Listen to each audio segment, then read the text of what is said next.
This is the Thompson Cast. I am Mel Thompson. The importance of political relationships cannot be overstated when you talk about two of the largest countries on earth. Between China and Russia, deals get done all the time. And we're talking about business deals, and they are worth quite a bit of money. The question is, how do these deals benefit the foreign direct investor in the United States? Well, very simply, by getting involved in these deals somehow as a vendor or an investor in the vendor or the deal overall, that's how you can benefit. So it's important to watch and see how these political deals get done, and look at the fine print if you can, and try to find out how long they're going to take and what are the processes to get to the end game. The end game being a return on that investment.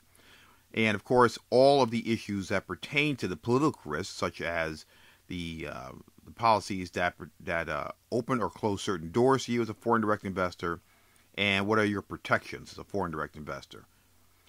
Now, recently, China and Russia entered into a $150 billion deal that is regarding infrastructure projects as a part of an effort to really help out the Chinese more than the Russians.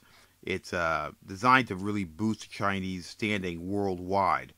China, as you all know, has been investing heavily in Africa and some other places, and this is just another example of how China is really trying to spread the wealth around and be known as a world economic player. And the main focus of the infrastructure projects are on roads, railroads, farming, and energy projects. All of these will, in some way, enable a foreign direct investor or a business here in the United States be part of it. We have products and services that are useful to these areas of infrastructure, and I'm certain that some of our best and brightest business people know this, have been tracking this deal before it was ever announced, and are already trying to make inroads into this $150 billion deal. Where the foreign direct investor comes in is by investing in those vendors. And overall, the political risk between China and Russia pertaining to this deal is only as great as the legislative roadblocks that would come up and block foreign investors from getting involved. Very little of the political risk exists between the overall deal happening in totality, but when you look at how the deal was done, it was done between the Russian leader and the Chinese leader. The deal is going to get done. The money is going to get paid. The projects are going to begin. There, of course, will be problems with the projects. There's going to be some degree of corruption and delays and cost overruns. Where the problems lie for the foreign business, in this case American business, getting involved, is just getting a piece of the pie. However, over a period of time, many American businesses have built up a substantial contact network in Russia and China and have no problem getting involved. They offer their goods and services, they perform their tasks, and the only issue is the return on the investment that they've put in, as well as investors in their companies have put in.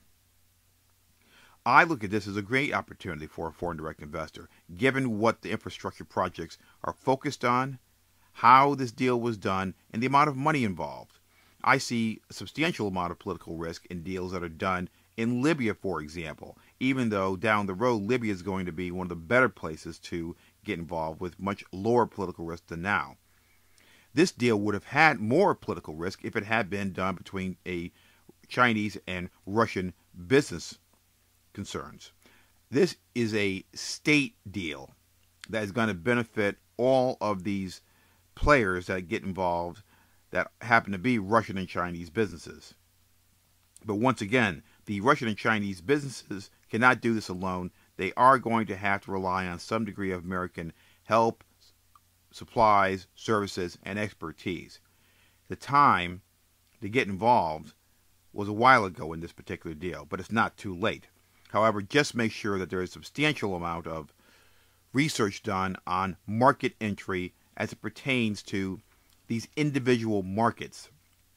Railroads, in other words, look at transportation encompassing railroads and roads, look at farming, and particularly energy projects, which are sometimes declared in some countries as state interests, meaning there are substantial roadblocks to you getting involved as a foreign direct investor.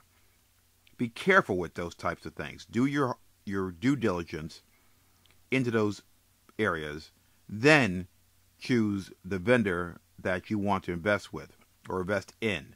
Because by investing in a vendor that has a deal with a Chinese or Russian company that's going to be part of this infrastructure project does not guarantee that they're actually going to be involved.